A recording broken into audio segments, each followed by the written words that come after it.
It looked like the WNBA saga, the little run that they had, is now over, as major networks could be pulling segments from the broadcast, and this current CBA agreement is heating up. This is all what the owners wanted. The WNBA is facing a shocking shakeup that could ripple across the entire league. Major sports networks like ESPN and Fox Sports are reportedly scaling back their coverage, and the timing of this move couldn't be more critical. Think about ESPN, Fox, other sports networks. Everybody has took away WNBA segment. With Caitlin Clark off the court, the very star who sparked the league's biggest ratings surge in decades is absent. Almost overnight, the spotlight has dimmed. What once felt like a golden era for women's basketball now seems to be crumbling under its own hype. Fans who tuned in for Clark's electrifying performances have disappeared, leaving networks to wonder, was the excitement ever truly sustainable? The ratings go down. What happened when the ratings go down? They're back in a sunken place, bro.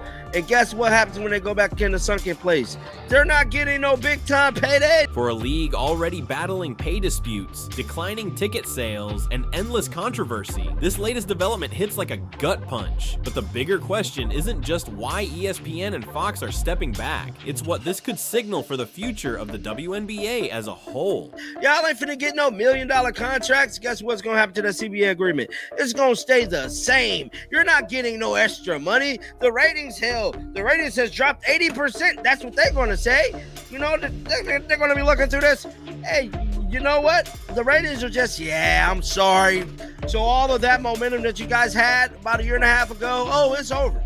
It's over. When ESPN and Fox Sports quietly decided to scale back their WNBA coverage, it was far more than a simple programming change. It was a message. These networks live and breathe ratings, thriving on storylines that draw advertisers and keep audiences glued. Caitlin Clark was that storyline. Every jaw-dropping highlight, every press appearance, every record-smashing performance brought unprecedented attention to a league that had long struggled to break into the mainstream. I'll say a little conspiracy with keeping Caitlin Clark out, with them playing a factor in her not being there to keep the CBA agreements and pull away the interest from the league. I believe this is a planned attack by the WNBA owners, commissioners, to pull the interest away from the league. The moment Caitlin Clark went down with an injury, the league's momentum vanished, and networks began questioning whether their investment was truly worthwhile. The reality is brutal. Networks aren't driven by loyalty, they're driven by numbers. With Clark on the court, ratings soared, merchandise sold out, and social media exploded. Without her, those metrics plummeted. The so-called Clark effect was undeniable, maybe even too powerful. Rather than elevating the entire league, her dominance revealed just how heavily the WNBA had come to rely on a single superstar. This has been a joke, and the WNBA has, in my view, blown its opportunity. When Caitlin Clark was sidelined, it wasn't just the Indiana Fever who felt the loss. It shook the entire league. Fans noticed instantly. Games that once dominated Twitter barely registered. Primetime slots shrank, and highlight reels vanished from nightly sports shows. ESPN executives studied the numbers and understood the implications. Advertisers wouldn't pay top dollar for broadcasts no one was watching. Fox Sports, notorious for its ruthless programming decisions, reportedly reached the same conclusion. Why dedicate valuable airtime to a product that can't draw viewers without Clark? To get these set paydays that they garner and they want, bro. In order to do that, you have to have a consistent track record of good ratings, consistent track records of merchandise sales, ticket sales, and all of these things. And I'm telling you right now, next year is going to be a tough year. What makes this blow even harsher is just how visible the decline has become. Only last season, the narrative was that the WNBA had truly arrived. Headlines celebrated a golden era. Debates flared over higher salaries, and players were demanding the respect and paychecks that matched their NBA counterparts. But all that momentum has been wiped out by a single injury. It's unfair to Clark, and it's unfair to the generations of athletes who paved the way long before her. Yet the networks have made their stance clear. No Clark, no coverage. What started as frustration has reportedly boiled into outright anger. Players who hoped to show the league could stand on its own are now seeing just how fragile the system really is. Owners and executives can spin it however they want, but when the two biggest sports networks essentially cut the feed, the message is undeniable. The hype train has derailed. For a league in the middle of renegotiating its CBA and trying to translate popularity into bigger salaries, the timing could not be worse. How many times have you watched WNBA games since Caitlin Clark got hurt? Now think about this. It led our show last summer. A bunch. Oh, I think I led with it 6 times. I led with the WNBA. And either way, I talk about what I think is interesting. You notice I didn't talk about it this year? Yeah. It's not because I suddenly disliked the league. I thought it was growing.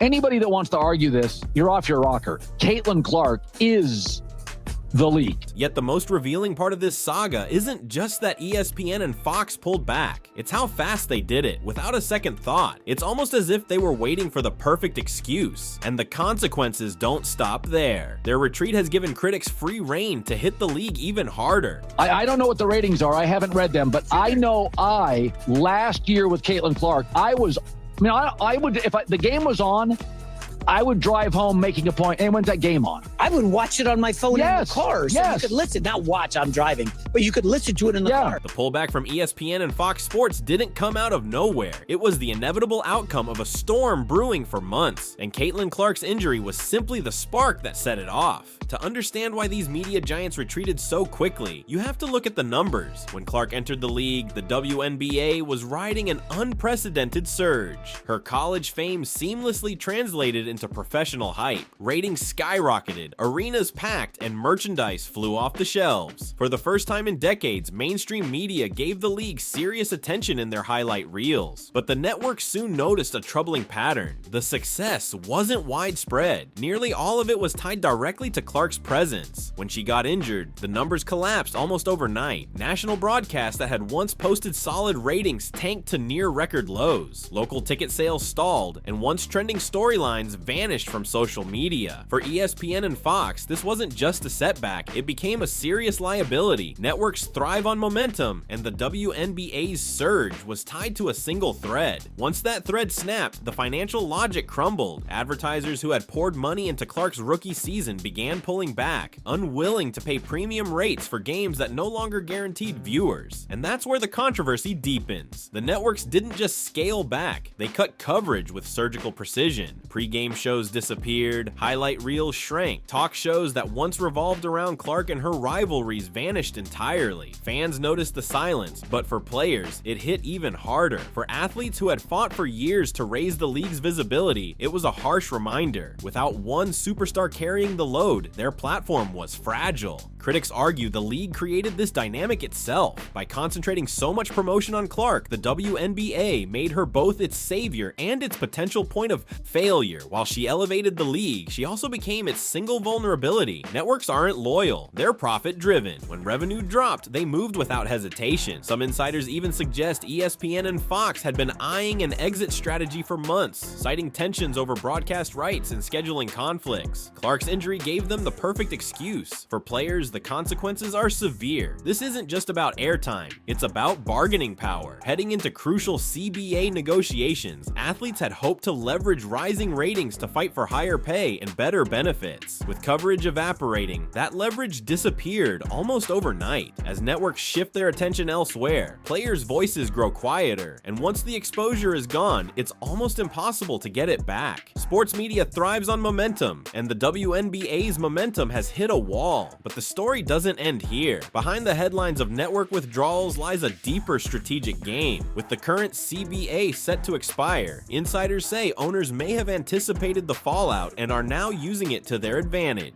Players had planned to push for more salaries, better benefits, and increased media attention, armed with Clark's star power as proof of the league's value. But when ESPN and Fox pulled back, that leverage vanished almost instantly, leaving athletes scrambling, and owners quietly gaining an unexpected edge. Owners now hold more leverage than ever. Rather than feeling pressure to hand out million-dollar contracts, they can point to falling ratings and declining fan interest as justification for keeping salaries modest. Some argue this isn't accidental, it's strategic. The theory goes like this: by letting the hype around Caitlin Clark fade and failing to spotlight the rest of the league, owners create a crisis that strengthens their negotiating position. When the league appears weak, players have little room to demand big money. It's a cynical yet familiar playbook in professional sports. Shrink the pie before deciding how to divide it. Fans have already noticed the signs. Coverage of rivalries outside of Clark's spotlight spotlight has been minimal, and marketing campaigns seem to stall almost immediately after her injury. Even the Indiana Fever, Clark's own team, has faced criticism for not doing enough to protect or promote her. Conspiracy theories began to swirl.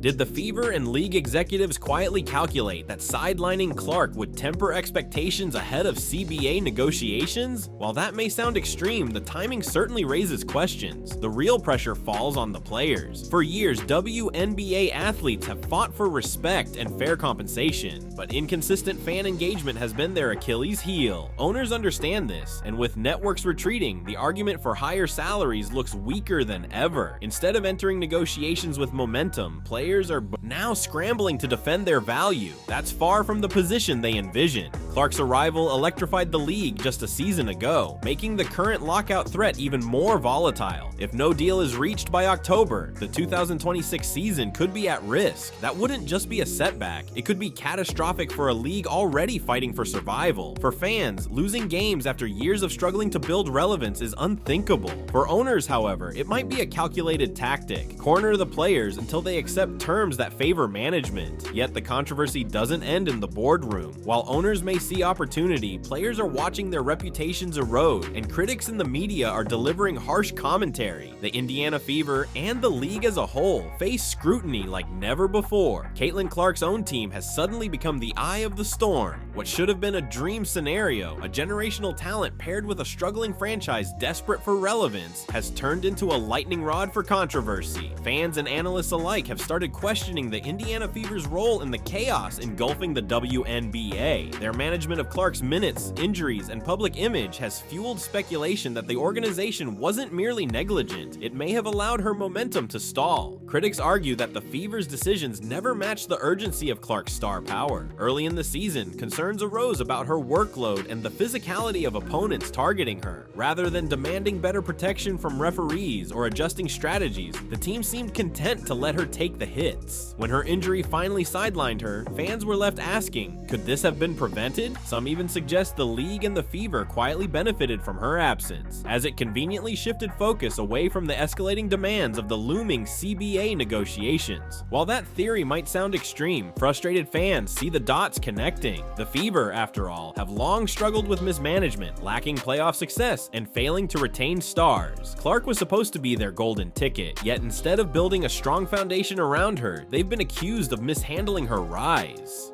Social media amplified these concerns, highlighting how little the team seemed to push back when Clark faced physical, borderline dirty play from rivals. If the Fever truly went along with a broader league strategy to dampen hype, it would mean sacrificing short-term success to serve a long-term agenda, a move fans love to debate. Once viewers begin to suspect manipulation, trust erodes, and rebuilding it is nearly impossible. Meanwhile, Clark's absence exposed a harsh reality. No other player in the league can match her draw. Stars like Angel Reese or Aja Wilson simply don't command the same attention. When Clark's team faltered without her, the league lost its centerpiece. Other stars became embroiled in their own controversies, reinforcing the perception that the WNBA struggles to manage success when it arrives. For the Indiana Fever, the fallout has been brutal. Instead of being celebrated as the team that elevated the league, they're now accused of undermining it. Intentional or not, their role in Clark's setback has left fans feeling betrayed, and that outrage only intensified as the media piled on. Critics from Jason Whitlock to Colin Cowherd seized on the situation, using it to attack the WNBA even more aggressively. When Whitlock weighed in on the league's current state, he didn't hold anything back. Known for his blunt and often provocative commentary, he delivered a scathing critique that cut straight to the heart of the league's issues. To Whitlock, the WNBA wasn't just struggling, it was undermining itself. In his view, players had grown entitled, unrelatable, and completely disconnected from the realities of how professional sports generate revenue. His criticism didn't just target league leadership, it directly challenged players who had been demanding higher pay and more recognition. Whitlock highlighted a glaring contradiction that many fans had already noticed. Players loudly campaigned for NBA-level salaries, yet the league struggled to deliver NBA-level ratings. He argued that Caitlin Clark had offered the WNBA a once-in-a-generation opportunity. Instead of uniting around her star power, internal jealousy and resentment fractured the spotlight. To him, this wasn't just poor management, it was arrogance. He accused stars like Angel Angel Reese, Aja Wilson, and others of positioning themselves as victims, demanding more pay without proving they could sustain the audience Clark brought in. The backlash was immediate and polarizing. Some fans agreed, praising Whitlock for saying aloud what many were thinking, that the WNBA's growth had hinged almost entirely on Clark's remarkable appeal. Others condemned him as dismissive and disrespectful, accusing him of undermining women's sports altogether. Regardless of which side people took, his words spread like wildfire. Clips of his commentary went viral, sparking debates far beyond the usual WNBA circles. The timing made his critique even sharper, with ESPN and Fox already scaling back coverage. Whitlock's voice amplified the perception that the league was unwatchable without Clark. Rather than defending the product, he painted a picture of a toxic environment, players at odds with one another, fans alienated, and owners quietly maneuvering like chess masters with their futures at stake. Whitlock didn't hold back, targeting individual players with sharp criticism. He called out Angel Reese for her attitude, mocked veterans like Dana Bonner for quitting, and ridiculed Sophie Cunningham for leaning on social media antics instead of performance on the court. Each jab struck a chord, further damaging the league's public image. In many ways, Whitlock gave fans a simple narrative. The WNBA had blown its moment. The chance to ride Clark's popularity wasn't lost due to a lack of talent. It was squandered because of ego, internal conflicts, and misplaced priorities. His critique wasn't just commentary, it was a verdict. And while it stung the players, it resonated with a significant portion of the audience. But if Whitlock rattled the league, Colin Cowherd delivered an even harsher reality check, one that struck at the very heart of the WNBA's survival. Cowherd, known for translating sports into cultural phenomena, framed Caitlin Clark not merely as a star, but as the league's singularly essential star. To him, Clark wasn't just another rookie sensation, she was the WNBA's Tiger Woods. And when she went down, the league's relevance went with her. His message was brutally clear. Without Caitlin Clark, the WNBA barely exists in the mainstream conversation. He drew a parallel to golf before Tiger Woods, when the sport had plenty of talent but struggled to draw TV audiences. Tiger didn't just elevate golf, he brought in viewers who otherwise wouldn't have cared. Cowherd argued that Clark had the same impact. Last year, he admitted he would schedule his life around WNBA games, tuning in regularly, not because the league suddenly became remarkable, but because Clark made it compelling. She gave casual sports fans a reason to pay attention. This season, however, with Clark sidelined, Cowherd said the excitement vanished. He hadn't even thought about watching games. The switch had flipped off. Where the WNBA had been a headline topic on his show multiple times last summer, this summer it barely registered. The implication was devastating. If a major media voice like Cowherd's, who controls hours of daily sports commentary, no longer finds the league compelling without Clark, why would networks or casual viewers stick around? What made his comments especially cutting was his acknowledgement that the league still has talented players. Names like Angel Reese and Aja Wilson were mentioned, but only as supporting figures, never as the main attraction. Angel Reese could have been a compelling counterpoint to Clark, a rival to make the story richer, but she was never the league's central draw. Without Clark, Colin Cowherd argued, the WNBA lacked the singular star power that makes sports must-watch television. The evidence was clear. He wasn't tuning in, his audience wasn't asking, and the ratings mirrored the same decline. Fans reacted with a mix of frustration and resignation. Die-hard supporters called Cowherd dismissive, accusing him of oversimplifying the league's struggles. But casual viewers quietly agreed. They had tuned in for Clark, not the WNBA as a whole. And once she was sidelined, so too was their interest. That reality underscored the league's biggest vulnerability. Building a product around a single star was never sustainable, and now the consequences were unavoidable. Cowherd's commentary didn't just add fuel to the fire, it validated what ESPN and Fox Sports were already acting on. If Clark was the only thing keeping the WNBA in the national conversation, her absence wasn't just a setback, it was a collapse. And with networks pulling coverage, viewership dropping, and critics circling, the evidence of that collapse was impossible to ignore. By the time the fallout became clear, the damage was undeniable. Ratings, once hailed as a sign of a new golden era, were tumbling at a speed few anticipated. Games that had drawn strong primetime audiences now barely registered, often falling behind reruns or low-tier college matchups. The so-called Clark effect had transformed from a buzzword into a harsh reality. The collapse wasn't limited to television. Merchandise sales, which had soared with Clark's arrival, plateaued. Jerseys that once sold out in minutes lingered on shelves. Ticket sales followed suit. The fever had packed arenas whenever Clark was on the the court, but with her sidelined, seats emptied almost immediately. Teams across other markets felt the ripple as well, realizing that their temporary attendance spikes were tied to Clark's star power, not their own rosters. The stark truth settled in. The WNBA's recent boom was never sustainable growth. The league had thrived for a moment, but that moment was inextricably tied to one player, and now with her out, the fragile foundation was exposed. It was a bubble, and for the players, the frustration was immediate and undeniable. Many had spent years fighting for recognition, insisting the league could stand on its own merit, but the post-Clark reality told a very different story. Without her, the WNBA wasn't drawing the attention it needed, and the players who had been pushing for bigger paychecks suddenly lost leverage. Owners and executives, already bracing for tough CBA negotiations, now had concrete evidence. The demand for WNBA basketball was far weaker than anyone claimed. The cultural momentum that seemed unstoppable last season had vanished almost overnight. WNBA headlines, rivalries, buzzer beaters, playoff battles had once dominated sports talk shows, podcasts, and social media. Now, with Clark sidelined, the conversation died. Social feeds went silent, hashtags stopped trending, and debates over salaries felt hollow. Even celebrity endorsements, a lifeline the league had desperately relied on, began to fade. The hype that had felt unstoppable had turned into an eerie quiet. The timing couldn't have been worse. The WNBA had been counting on this momentum to secure bigger media deals, boost ticket sales, and attract new sponsors. Instead, potential partners hesitated. Why invest millions in a product whose success depended on the presence of a single player? Advertisers who once viewed Clark as a safe bet were quietly redirecting their budgets to other